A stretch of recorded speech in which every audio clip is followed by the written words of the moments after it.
I started doing workshops and doing groups where I'm getting up in front of others, like outside of the gym setting, and talking about resilience and perseverance and goal setting and vision and taking action. You should know what 1 hour of your time is worth. You should know the value that you bring to the marketplace. You know what your passion is.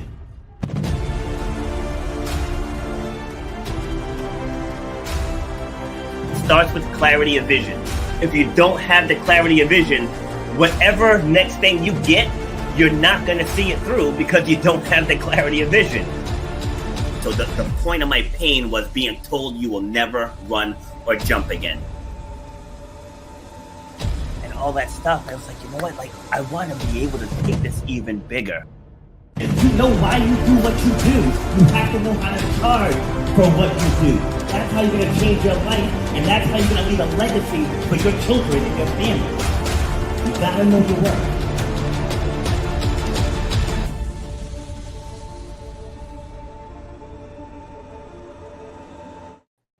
Happy Monday, ladies and gentlemen. This is Rob, and I'm back with episode number 387 of Shut Up and Grind, where we're all about overcoming obstacles, defying the odds, and inspiring you to clear whatever's blocking the path to the success that you want in this lifetime. So before I dive in and bring my guest on, so yesterday I was a guest on 2 different podcasts, and both of them pretty much asked me this question.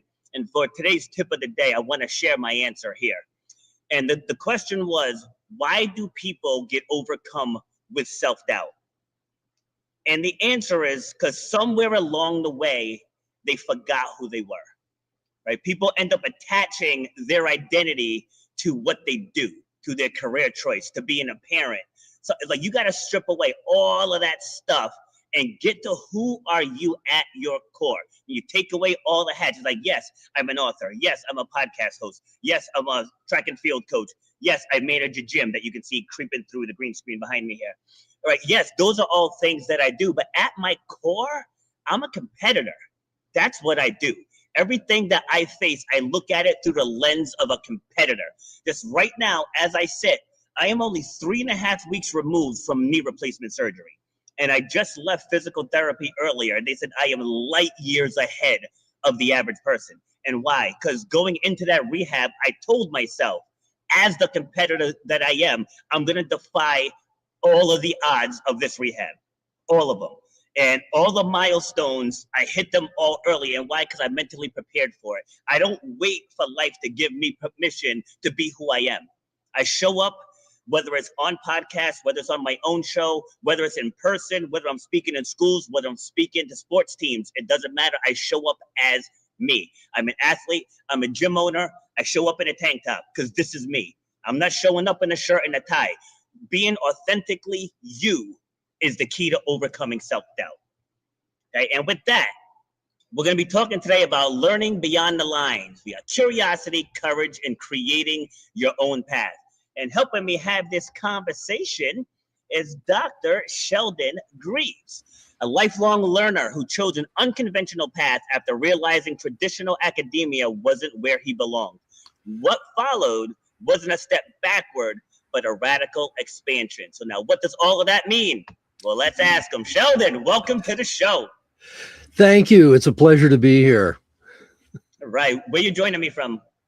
I am joining you from the buzzing metropolis of Albany, Oregon, population 60,000, former logging and rail hub with aspirations for greater things. I love it. Aspirations for greater things. I love that. And what's the name of your furry friend there? Furry friend here is Sophia. She's 17 and she likes to hang out on Zoom calls. So here we are. I love it. She's not giving you all the attention at all. No, not at all. All right. So are you originally from Oregon or are you transplanted? I'm originally from Oregon. Yes, I was raised in Salem, which is about 20 miles north of where we are now. Pretty much all my family is here, all my siblings, and my mother, who's 93 now. We're all here kind of up and down the I-5. Nice. I love it. Yeah. All right, well, let's dive into today's topic. But first, let's find out more about you. Who is Dr. Sheldon? Dr. Sheldon is a relentlessly curious mind who thinks everybody ought to do more with their brain than they're probably doing. Mm, I love it. And so, Yeah. go ahead. No, I just kind of feel like there is this massive waste of potential and talent and intelligence and experience. And it's kind of my mission in life to see that that gets harnessed and brought out and put to use. You know, along those lines, this is in September. I Mhm. spoke at a local high school here. I'm in Rhode Island. Uh-huh. And Oh, as I'm talking to the students, now this is high school, right? So you're talking uh-huh. anywhere from what, like 14 to 18, somewhere in that ballpark. Mhm. And I asked the students, what is your hourly rate? Right? And all Mhm. of them were like, minimum wage, $20 an hour. I was like, you know what mine is? I said $2,000, and all of them were like, whoa. Right? I was like, because you guys are letting the world decide what your worth is, Mhm. instead of you decide what your worth is, and then you want to go into a field that makes you happy and that can pay you that rate. You know, Yeah. so to your point, I think that's where the untapped potential comes, because in school Mhm. they're being programmed to join the workforce. Like That's right. they're not being programmed to expand their horizon. So what is it about that drove you to that field? Well, that's exactly the problem is, and that's not just true in high school. It's more and more happening at the university level too. I mean, Yes. years and years ago, you used to hear this wonderful old phrase, preparation for life. You know, it wasn't just a career. You were going to find out who you were, develop your personal philosophy, figure out what was important to you, and then go out into the world and do stuff. But that's just not true anymore. And what makes it even worse is that if, like what I was doing, my field was ancient Near Eastern studies. So basically the Middle East, but all the ancient stuff. Yeah. And when you get a degree in that, you're pretty much going to be in academia. You're going to be a teacher or some kind of like that. They expect you to specialize. You pick a lane and you stay in that lane and you don't go out of that lane. And because of the circumstances um, within which I got, I worked on and finished my degree, I realized there's a whole bunch of stuff out there that's just really, really interesting. And I don't want to cut myself off from that. And Yes. so when I finally did finish, I didn't go into academia. And boy, serendipity just dropped some wonderful stuff in my lap. And I'm frankly very grateful for it. And I was able to take advantage of it because it was in my head that there are other ways of doing things. And there are other ways, other paths, and you just have to be willing to grab those opportunities or at least recognize them when they show up. See, and people don't recognize them because they're so busy, Mm-hmm. right? Mm-hmm. You talk to most people and they always, hey, how are you doing? Oh God, I'm just so busy. You know, Yeah. and when you're busy like that, you don't see the opportunities. The opportunities are Mm-mm. everywhere. Like it grinds my gears when I hear people say there's no opportunities out there. I'm like, what are you talking about? Like Mm-hmm. there are people on TikTok who have no education and no talent, but have millions of followers. You know what I mean? Like, Yeah. and you're trying to tell me there's no opportunities? We live in Mm-hmm. the most opportune time of our lives. Yeah. You know what I mean? Hey, Go yeah. ahead. Yeah, one of the greatest opportunities that ever came to me was a direct result of my being mugged, you know. Mm. All right, let's dive into So that. this was when we were in graduate school, my wife and I. Actually, that was kind of interesting too because I wasn't the only one working on a PhD. My wife was as well. So that was an interesting challenge, putting two kids through college as a newly married couple. But one night I went out to grab some fish and chips from a local restaurant, went into a very, very bad part of town, got mugged, wasn't badly hurt, but I was mentally shaken. realized that my otherwise excellent education had some gaps, like how not to, get my ass kicked, that kind of thing. So I started looking around for, a place where I could, do something about that. I eventually found this school in San Jose, a funny little place working out of a rented, warehouse in a barrio in South San Jose. It was called the International Institute for Professional Executive Protection. And basically they were training high threat level bodyguards, and as part of that, they were teaching this new, new to us, martial arts system that no one had ever heard of before, called Muay Thai. And Yes. the guy who was doing it, he was a champion Muay Thai fighter in Thailand, but he had also worked on a lot of other interesting stuff, including executive protection. So I think, after we graduate, I had heard about this place. I go there, I start training, and I really liked the place because when I asked, why don't I just go to the YMCA and take a karate class? He says, well, they teach it as a sport. We teach fighting as a job skill. I'm like, oh, dude, good answer. So this is going on for about a year. And, my instructor is, patiently working to help this middle-aged desk-bound academic wimp get in touch with his inner badass, and after about a year of this, we're taking a break, and I let slip that I have an advanced degree from Berkeley. And he perks up and he says, can I see you in my office? And I go, okay. Usually that's not a good thing, but I figured, all right, let's find out. So I go in there and he says, I got this school here and we have these certificates that we hand out, for people who complete the course and so on. He says, but I've got bigger aspirations for this place. Is I want to take the school and I want to turn it into a full-fledged university and I want to branch out into intelligence and counterterrorism, and have, degree programs, bachelor's, master's, doctoral programs, but I need people with advanced degrees to help me. At the time I was working as a technical writer. He says, so we need people who can document stuff. And he says, and, I'm looking for people that I can bring on board to help get this thing going. And then he leans across the table, he looks me in the eye and he says, how would you like to co-found a university with me? Wow. And I'm just like, holy shit, So and I says, well, look, you got to understand something. I says, I think this is a great idea. This is a really interesting thing you're proposing here.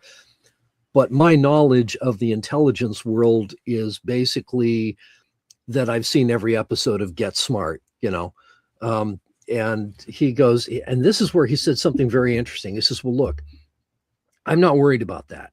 He says, you keep showing up, you train hard, you listen to what I tell you to do, you follow instructions, you pay attention. I think you can do this. And long story short, he was right. It did end up creating the first private university that actually taught intelligence, tradecraft, counterterrorism, executive protection, all that sort of stuff. And this required us to get creative and do things that no one had ever done before. But my God, it was fun. I mean, we were bringing in people from every alphabet soup agency you can imagine, a couple of foreign intelligence groups as well. And I got to learn about that world from people who actually practiced it, who were actually doing this stuff. And that's kind of, just the possibility of doing something like that would not have been open to me if I'd stayed in academia. If I'd been in academia and he had made that offer to me and I went to my tenure committee and said, hey, you know what? I just got this offer to help create a university for intelligence people. What do you think they would have said? Hell no. You're here to read clay tablets. You read clay tablets, that wouldn't have happened. So, opportunities, you have to put yourself in a position where you have the flexibility to take on an Oh, opportunity when it arrives. my phone's ringing. Yeah. Sorry, I lost the audio for a second there because I had the Bluetooth still on my phone. Oh, okay. All right, there we go. We're back now. But Okay. actually, I want to jump in quick too. So it's absolutely amazing that you were able to do that, and I want to circle back to that. But first, you mentioned being mentally hurt because Yeah. this show is all about overcoming the obstacles. So walk me through how you work through that. Mostly it was a question of re-examining what put me in that position. How did I end up in a place where I was vulnerable? And then, of course, you replay the event over and over in your head, and you think, did I do the right thing? Did I, do the wrong thing? Would it have been any different if I had known 10 ways to kill somebody with a rolled up newspaper,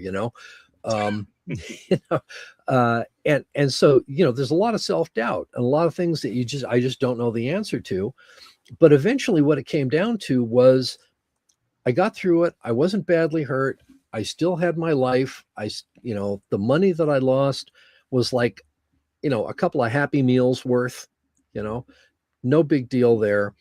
But starting to train with Normalia, with this instructor of mine, gave me a sense of strength. It gave me a sense of confidence, and it gave me the feeling that I have more control over what happens to me than I realized. And when I think back on it now, if the guy came up and said, give me your money, I would have just given him the money and laughed, and unless he did something stupid, in which case, I would have hurt him. So, that's just the way it goes. But at the same time, in a way, I'm kind of grateful that this guy kind of nudged me off of this path that I was on and showed me indirectly another way of doing things, another way of interacting with the world. The thing is, every experience that we acquire gives us something to apply to something else. So the lessons that I learned on the training floor, I have taken into conversations with other people, with approaching bureaucracies, dealing with difficult people. And sometimes it's a question of asserting myself, and sometimes it's a question of de-escalation. We learned that too. And they don't teach you that in graduate school, at least not the one I went to. So, it's the broader the base of experience and information that you have, the greater the number of tools you can pull out of that bag and use to work with on whatever problem you've got in front of you. Love it. So you said a few things that I wrote down here. First thing, I always talk about accountability, especially self-accountability. And you said, what put me in that position? Saying people don't understand when you take ownership, then you're able to see possibilities and opportunities. Right? When you play in the blame game, then you can't see that.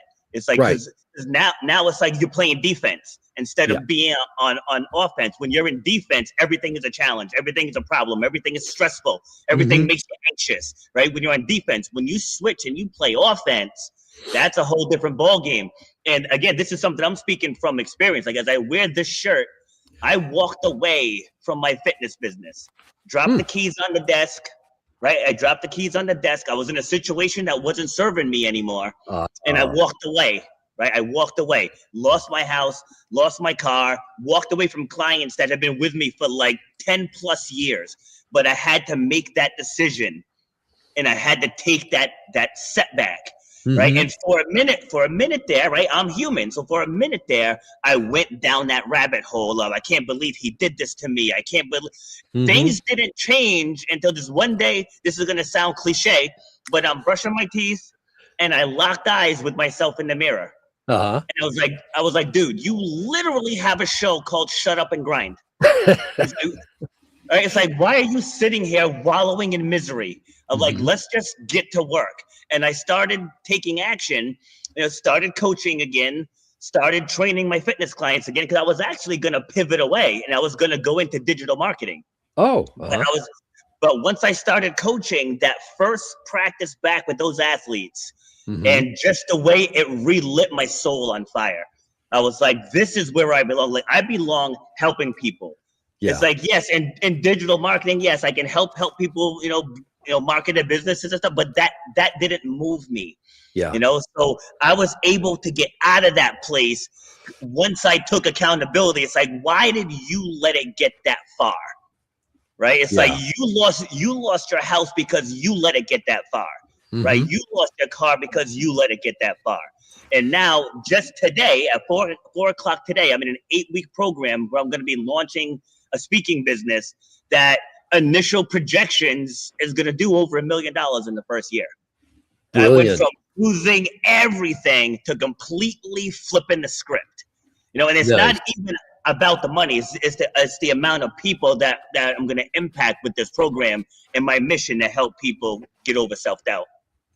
Yeah. And that's another key that was true for me, and it clearly was true for you. Don't do it alone. I mean, even if it's just people that you're helping, they're also helping you. It's a two-way thing. I have a book that I recently published back in June about doing serious intellectual work when you don't have access to a university. It's called the Guerrilla Scholar's Handbook. And one of the things that I stress in there is not trying to do it by yourself. The university works because you've got people working with each other. They're not individuals working alone. So create your own network, your own collegium, your own advisory board or network, or whatever you want to call it. But don't go it alone. Use the help that there are people out there who want to help you. Find those people and return the favor any way and every way that you can. Absolutely. See, I tell people it's all about purpose. It's like, yes, you can't tell with the background, but I'm sitting in a gym right now. Right? And to your point, there's gyms you can go to for $10, $20 a month. Right? Ours is completely different because we guide you. We guide you. We push you beyond your comfort zone. And it's the same thing in life. Like with me, I'm very good in front of the camera. I know that I'm not good with the business side of business, right? So that's why I joined this program to push me to get better in that end, because I have everything that I need already lined out. But I'm not good with like the lead generation and the follow up, and so we're gonna set up a completely automated system so I can stay in my zone of genius. Like, people get stressed out is they try to master the things that they're not good at. And other people would argue, well, that's a good thing to do. Like doing that part of it, it doesn't cause me joy. No. So I don't want to do it. I would rather give away some equity for somebody else to do it. And I can stay in front of the camera and do what I do best. A CEO that I once knew worked under, he used to call it outsourcing my incompetence. Yes, I love that. That was what a great phrase. There's a nice humility in there that I think is actually pretty healthy. So. Yes, I love it. So you said something earlier too that I think this is very huge and is powerful. I have more control over what happens to me. Yeah. Right? That's a powerful sentence, because there are people, like even here in the gym, like people who complain about their job. And I'm like, then why do you keep it? Like, well, I gotta pay the bills. It's like, figure out what lights your soul on fire. Right? If you're not the entrepreneurial type, fine. I was like, if you are, then just start something that addresses that thing. Like, I spent 20 years in the restaurant industry. It wasn't until I stepped into fitness where this whole new world opened up to me, kind of like how you were saying after your incident. This whole new world opened up. And I was like, wow, like this is amazing. It's like, not knocking the restaurant industry, but I knew I wanted to do more than just serve food, right? Or just manage people serving food. It's like I didn't want that.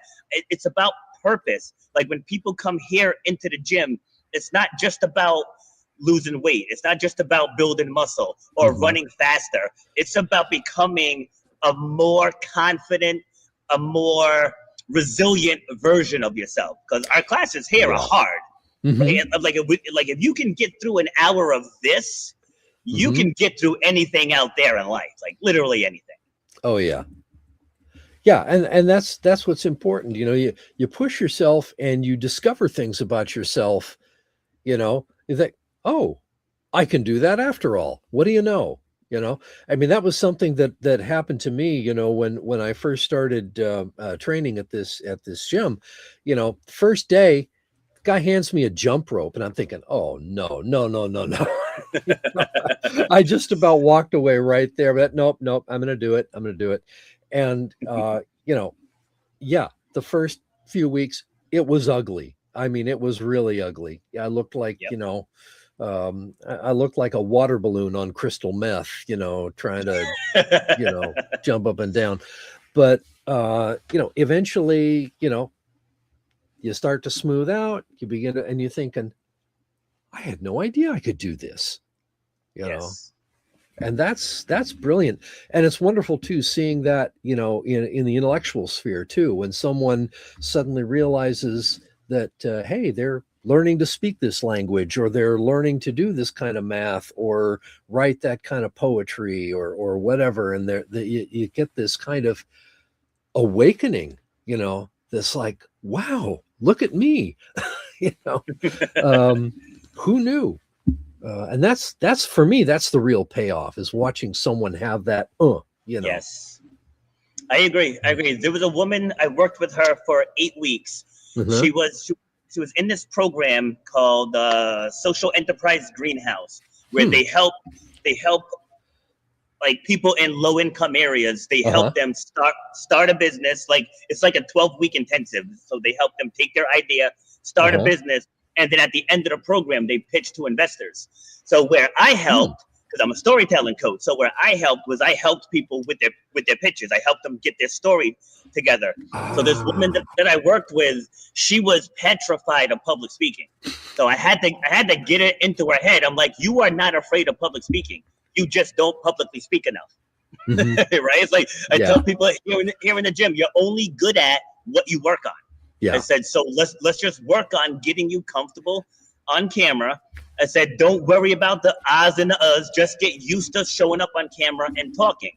At the end of the 8 weeks, it came time for her pitch. And when I tell you, it brought tears to my eyes.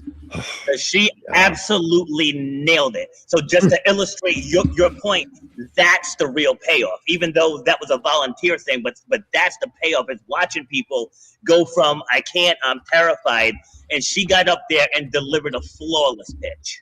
Yeah, and that's that.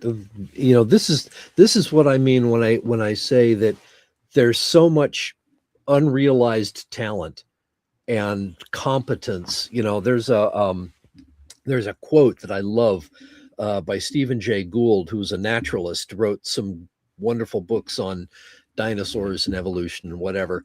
And he said, I am somehow less concerned with the weight and convolutions of Einstein's brain than I am with the near certainty that people of equal talent have lived and died in cotton fields and sweatshops. Yep. And that's kind of my mission. I want to go out and give these people the idea that maybe there is some idea, some talent, some body of knowledge that they can latch on to and do something with, change the world, or even if it's just their world, and change it and make it richer and more vibrant. So, what's wild? Is that I tell people what you want to do, Hmm. It's already in your head. It's already there. Like Yeah. when I was looking for an exit from the restaurant industry. Now I'm a college dropout. I Hmm. know I don't sound like one, No, but you I'm a don't. college dropout, right? So as I was leaving the restaurant industry, or trying to leave, I'm trying to look at what are jobs I can do and Hmm. why. Because I too was conditioned by society. If you don't have a college degree, you're going to be pumping gas or flipping burgers, right? That's Yeah. what we heard back in the day. Oh, yeah. And so I adopted that mindset. It's like, if I leave the restaurant, what am I going to do? Am I going to go into like landscaping? Am I going to go? And just started thinking of all this other stuff, and it just came to me one day. Like I started getting gym equipment off of like Craigslist and yard sales and moving Uh-huh. sales. I just started getting gym equipment for myself. And then one day I was like, you know what? Let me just throw an ad out there and see about train a couple people, make some side money. A couple years later, we're doing a ribbon cutting in a 5,000 square foot gym, a fitness Wow. training facility. Like, that was never the dream. But as I said earlier, Hmm. remember as I started this, where I said, who are you at your core? I'm an Yeah. athlete, and I'm a competitor. And I Hmm. ended up falling right into a lane where I needed to be, Yeah. and here we are today, inspiring people around the globe. Yeah. Yeah. That's the funny thing. I mean, serendipity can sometimes take her time, but when she comes through big. Yes. And you just follow that instinct, that little whisper that says, try this but not that. you know and what you did, I think, was really interesting. How it was almost like you were doing it before you realized you were doing it. Yes. you know and I see this a lot, with people. Uh they they're interested in some particular things.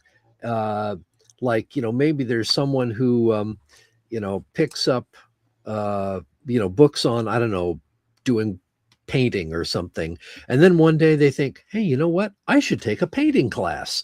Yeah. And they go, Mm, hey, you know what, I like this. I'm not half bad at it. So it's weird. It's like you said, it's like your mind kind of knows where you can go before it tells you, openly, where to go. yes. It's Yeah. just, I don't know. It's a funny thing, but there it is. See, and that goes back to what we said earlier about opportunities, like what's possible. Yeah. Like, people get so stuck on it is what it is. I'm like, no, it is what you're allowing it to be. Like, Yeah. you have to Mhm. open yourself up to possibilities. Like when I first got into this podcast space, the imposter syndrome was there. It's like, why are people going to Oh. listen to me? Hmm. Right? It's like, why? There's athletes, there's celebrities, like there's all these TV personalities. It's like, who's going to listen to me from small town Rhode Island? Right. And Hmm. I do this show 4 days a week. I'm booking it into September Oh, already. wow. I have probably 30 guest gigs coming up already for this year. And it's just unreal. And why? Because everybody is unique. Everybody has a unique story. And so True. when people that tune into this, it's like I'm on multiple platforms at once right now. But even when people tune in on the podcast platforms, it's just so surreal. And just hearing the Hmm. comments and hearing the feedback, it it really is. It's just amazing because people are hungry for knowledge, Yeah. but just they don't always just seek it. It's like once you seek it, Hmm. the the possibilities are endless, like literally. Well, yeah, and you're talking about knowledge stuff too. Everyone thinks, you go to Google and that's it, but that's not true. There are resources out there that, Yes. I mean, just go have a chat with your local public library reference librarian and say, show me 5 things, sources of information that I probably have no idea exists. And if you're lucky, they'll probably stop at 10 or 11. Yeah. uh, and so, like, when I was at the university, we had a little seminar for high school students, to see if anyone wanted to be, uh, go into intelligence. and I was given a presentation on intelligence collection and analysis, and I says, okay, now I'm giving you an assignment, um, and the fate of the free world may depend on your answering this intelligence requirement. I was pumping it up. I says, okay, now here's the question: does the Kremlin have a swimming pool? Yeah, and they're kind of looking at me funny, and I said, okay, go find out. And so of course they all went to Google Earth, which was just coming online back then, and they spend Yes. the evening staring at satellite photos of the Kremlin looking for a swimming pool, and they come back, we didn't find anything. I says, guys, it's Russia. Outdoor swimming pools, come on, the climate is not going to happen. Get creative, try something else. Well, long story short, finally some kid just picked up the phone, called the Russian consulate in San Francisco, and asked somebody, and that was what I wanted. I just, just get creative, do something else, try getting away from Google, and because there are so many ways to realize the possibilities that you feel inside yourself. And it's a shame that we don't make more of that. But that's that's how it happens. You get creative and you find your answers. Yeah, like people will always say it's all in who you know. I'm like, no, it's all in who you ask. Right? It's who you ask. It's like whatever you ask, right? It's like whatever your aspirations are, share them. Like one of my personal training clients here, right? So I'm trying hard to get on the local TV here. Like I've been pitching all the TV stations. So this one day it's like, you know what? I'm just gonna drive down there and just ask to speak to a producer. So I drive down there, and then I get my feelings hurt because it's by appointment only. So I was like, crap, right? So I didn't get to see anyone. So I'm here, and I'm telling my PT client about that. He's like, I'm friends with 3 journalists.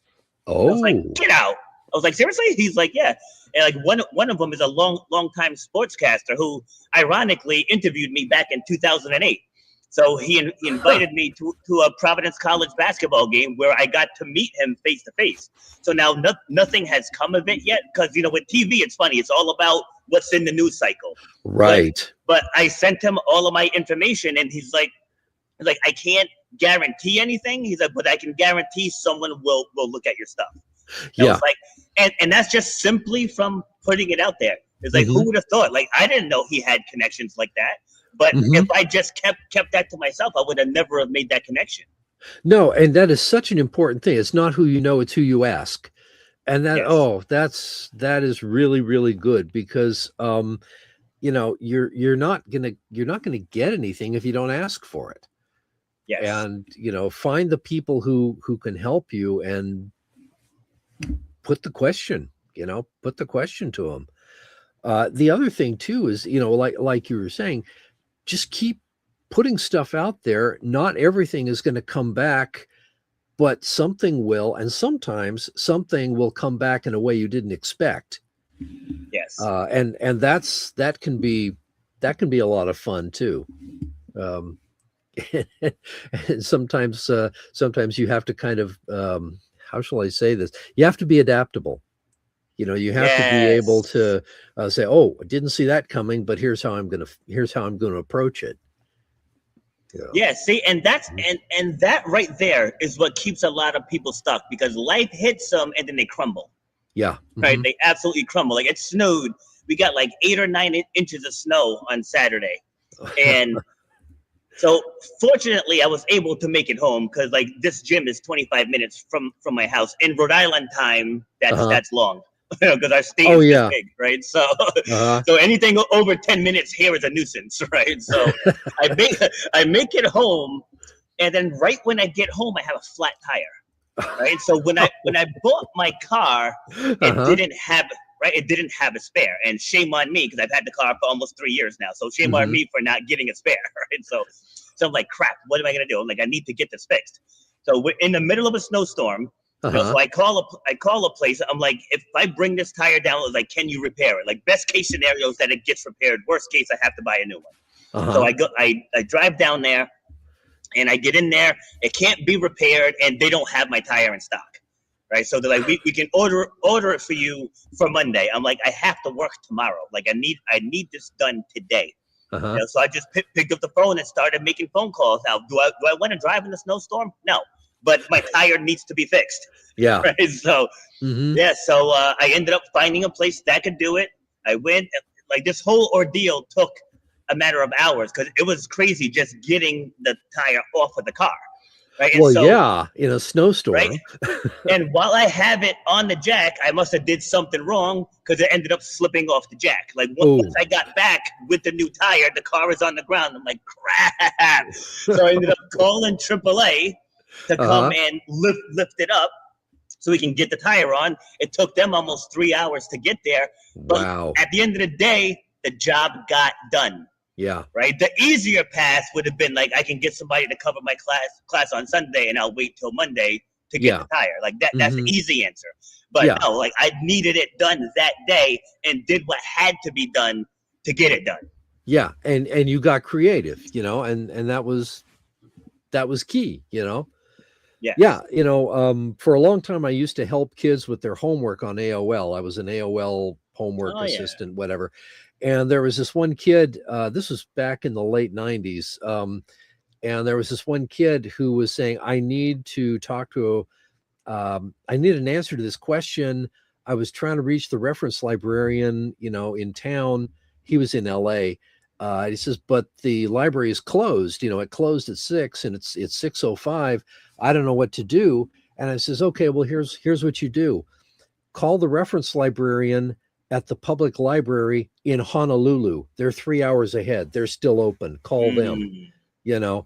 And he's, oh, okay. You know, I mean, long distance phone calls were more of a big deal back then, you know. Yes. Yes. But yeah, I mean, just try something that that maybe, you know, try it, you know. The worst that can happen is it won't work, you know.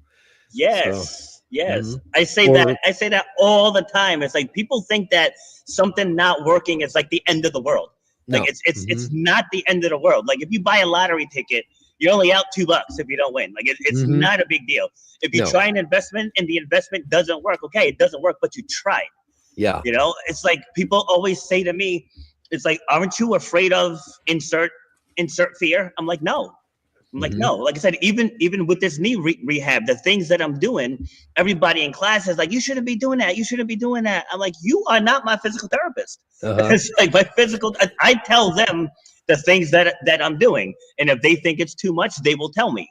But it's like I test the waters. Okay, I'm not ready for that yet. All right, this feels okay. You know, and it's trial and error. But like I said, we're conditioned from school. Yeah. That you go in. You go to school, you go to college, you work till you're 75, you retire, and then you die. Like people are stuck in that life cycle, and they don't want to think outside of that, or they think like that life isn't for them. But it's like this one is. Right? I don't want to work 60 hours a week and get paid for 40, like I was doing in the restaurant industry. I don't want that anymore. Yeah. Right? My goal, once my speaking business is fully launched, my goal is 25 hours a week. That's it. Yeah. Yeah. That is it. Yeah. And the fun part is going to be figuring out what you're going to be doing with, you know, the other 15 hours that you're not having to work to make it 40, you know. That's, you know, that's not a trivial thing. No. Nope, not at all. Like I still plan on staying here at the gym because when I started this, again, it was just for fun. You know how people always ask, like, you know, would you do that job for free? I absolutely would. I mean, it's cool that I get paid for it, but like I would absolutely do this for free because people need to be pushed, and I am very good at pushing people. Because there are some trainers that I've witnessed in other places, like you're really letting this guy use 7-pound weights. You know what I mean? It's like, come on now, like push them out of their comfort zone. Like one of the ladies that does personal training with me, she started with someone else, and then she switched over to me. In that first session, she was like, you're kind of brutal. Right?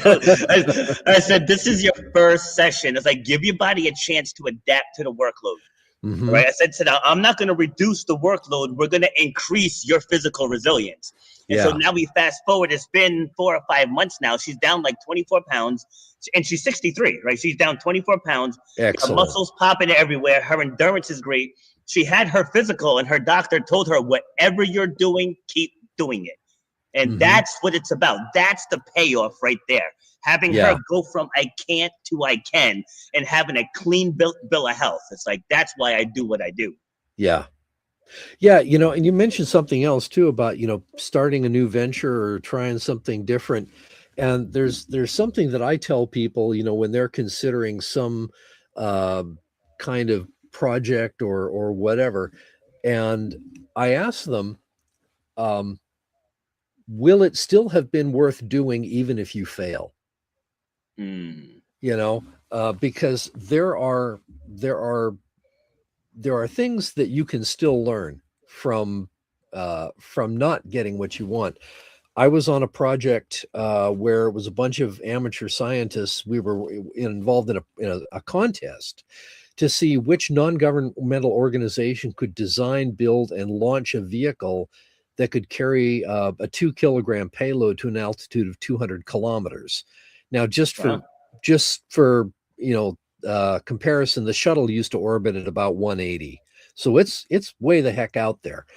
And we made a good effort at it. We actually did get a license from the FAA to go into outer space, but we didn't get the thing built and launched because the deadline for the contest passed, and other stuff. So yeah, that was a failure. But I learned so much through that experience. I also discovered that I had a flair for certain kinds of administrative work and logistics and stuff that I didn't realize I had. And it also prompted me to go take some classes in some fields that I never would have imagined myself doing before. And I still have that. I still have that knowledge that I got from that. That's mine. I've got it for keeps, So yeah, was it a failure? Well, yeah, but it was still worth it. So, you take the lessons where you find them, and you just carry them with you, because you'll need them somewhere down there, down along the road. So, yeah. So I spoke on a podcast that's geared towards grief yesterday. And we were talking about there's always golden nuggets, golden lessons, no matter what you go through. Mhm. There's always a lesson left behind. If you can take your eyes off of what happened and focus on how what happened didn't break you.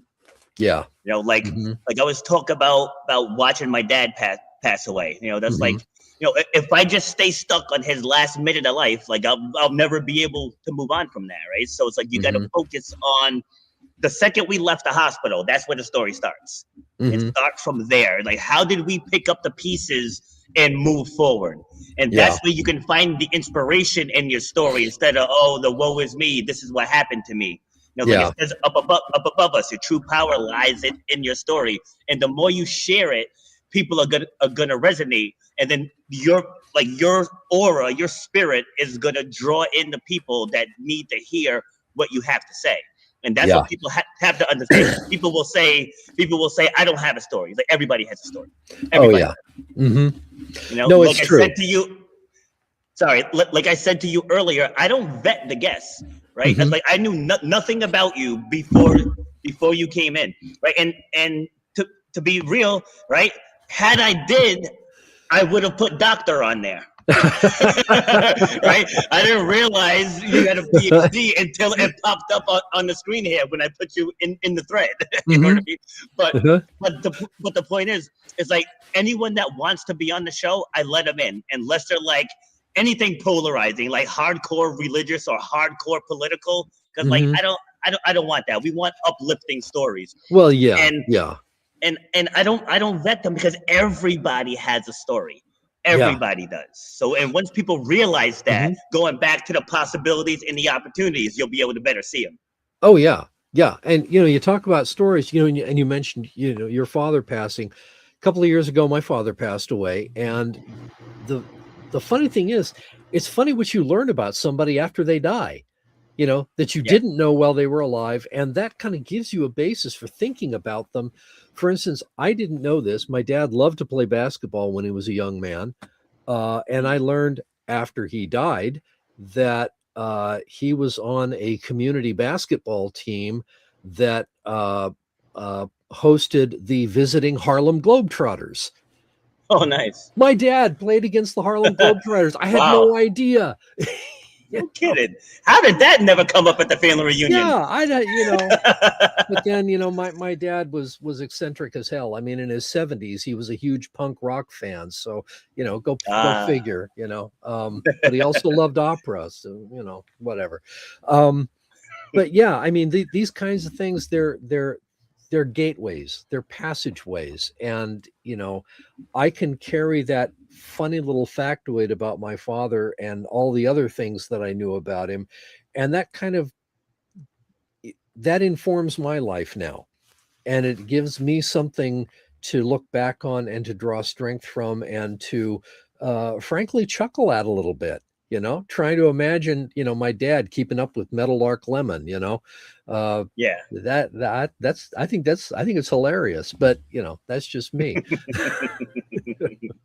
uh, That's great. All right, so we got about 9 minutes or so. So, is there anything that you want to bring up that we haven't covered yet? I think there's a fun story that I like to tell about opportunity.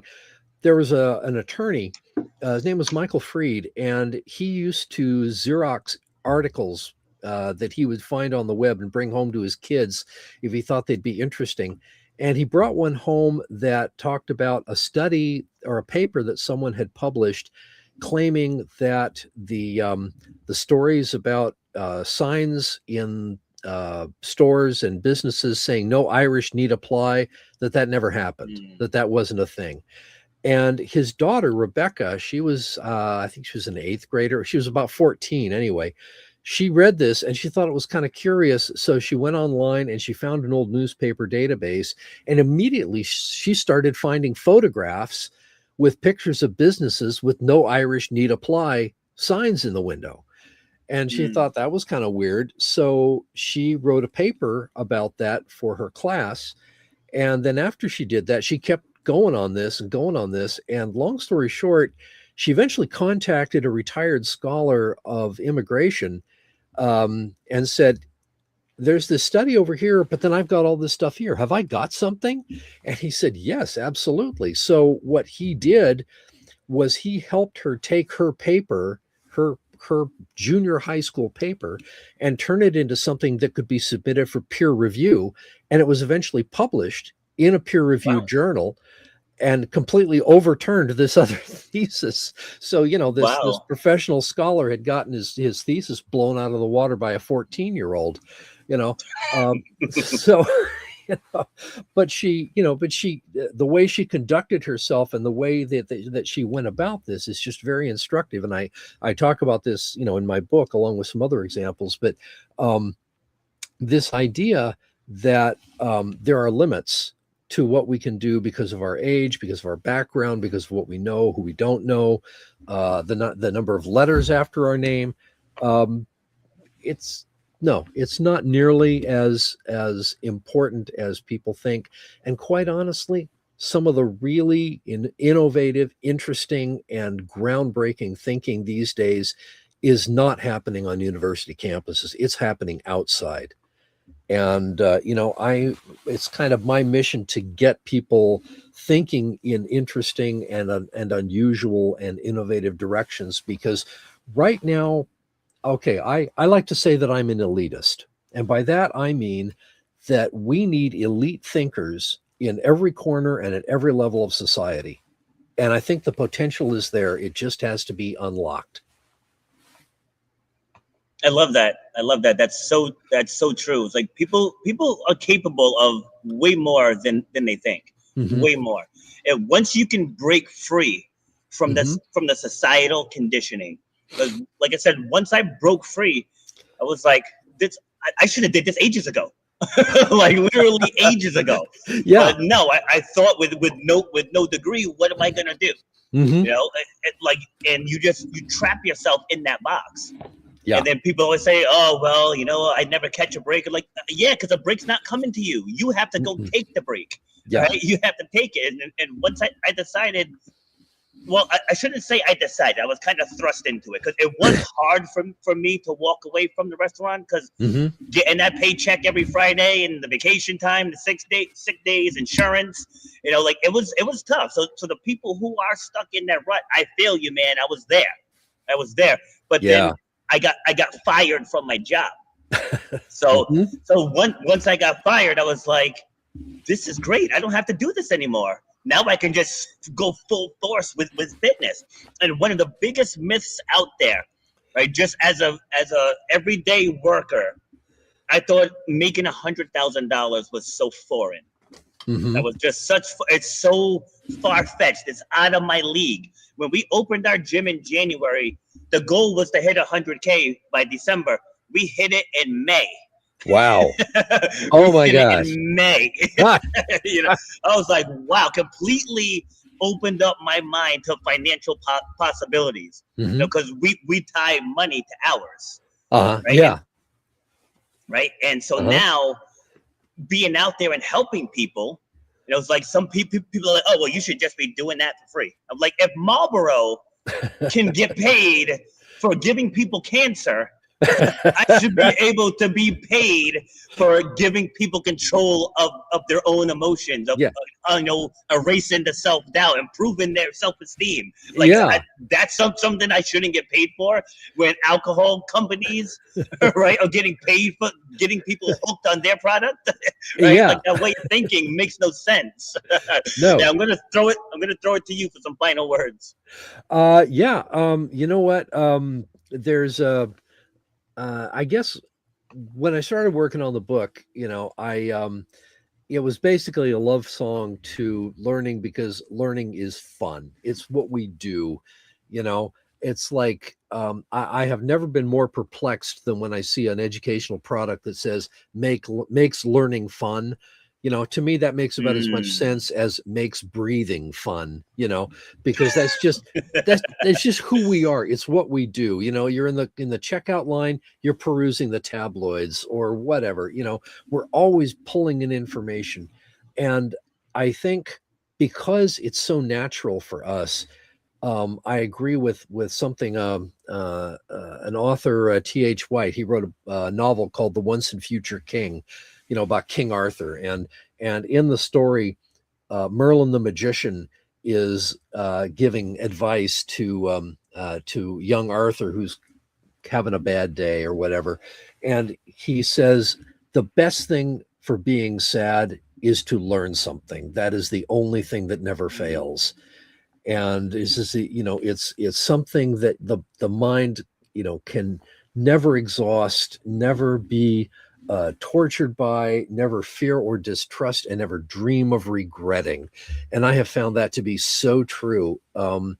If you want to boost your day a bit, go learn something, you know. And nowadays, when education and expertise is kind of being stomped on in a lot of different ways, we need that.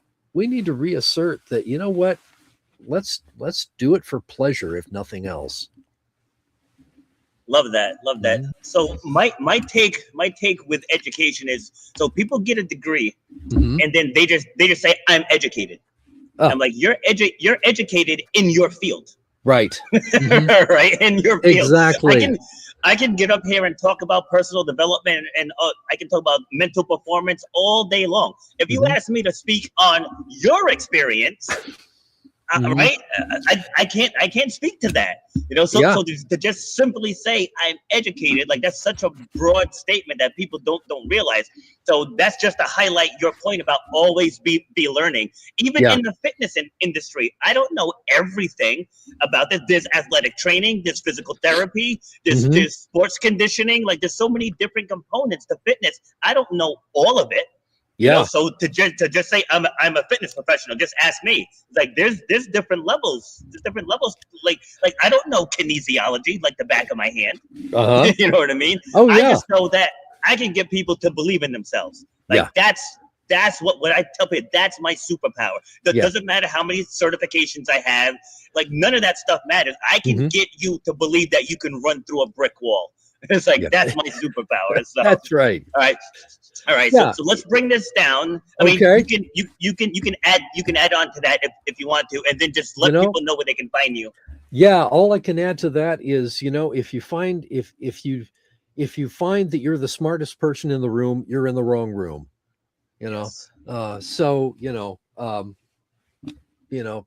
Take your ignorance and make it, shove it in people's faces and let them educate you. If you want to contact me or see what I'm doing, I have a Substack called The Guerrilla Scholar. I'm also on Blue Sky, Facebook, and LinkedIn. And my book, The Guerrilla Scholar's Handbook, is available on Amazon, Barnes & Noble, Thrift Books, and hopefully one of these days, your local bookstore. If you don't see it, ask for it. They can probably order it. It's available in hardcover, softcover, ebook, and audiobook. I think Google Play has it in audio. And, I would love to hear from members of your audience, if they're curious about what I do and how I do it. And I just want to thank you for having me on your show. It's been a pleasure. Yeah, this has been a great conversation. For those of you watching on Instagram, for whatever reason, Instagram lags behind. So those of you that have asked questions, I'm not 100% certain what you're referencing, just because there is probably like maybe a 10 to 15 second lag in that stream. I don't know why it's all going out at the same time, but so those of you that I wasn't ignoring you, I just don't know what you were referring to. But anyways, Dr. Sheldon, thank you for joining. Like you can definitely come back. I do panels. Let me give you an example here. So like, I bring back up to 6 of my former guests, and we take one topic, like this one was embracing vulnerability, and we just take turns roundtabling that one topic, right? And you would think that the answers would get redundant, but so far I think I've done 17 panels, and it's just the insights that come out of these panels is absolutely amazing. So if you're interested in that, let me know. I'm going to be doing one probably in a couple weeks. Okay. And I get the 6 guests first, and then I pick the topic, because I make sure I pick something that everybody can speak on. Okay. Yeah. I'm in. I'm Awesome. totally happy to do that. All right. That sounds Great. like All right. Well, that's it for today. So again, thank you for joining, and I'm going to cue the outro. Okay. Thank you, Robert. All right. You've been listening to Shut Up and Grind. We hope you've gotten some useful and practical information from this show. Robert has over 20 years' experience pouring his knowledge and expertise at many events in the service and fitness industry, as well as secondary schools and universities. He has a true passion for helping others break through the barriers that are holding them back. To book Robert B. Foster to speak or to reach out, go to robertbfoster.com. Till next time, shut up and grind.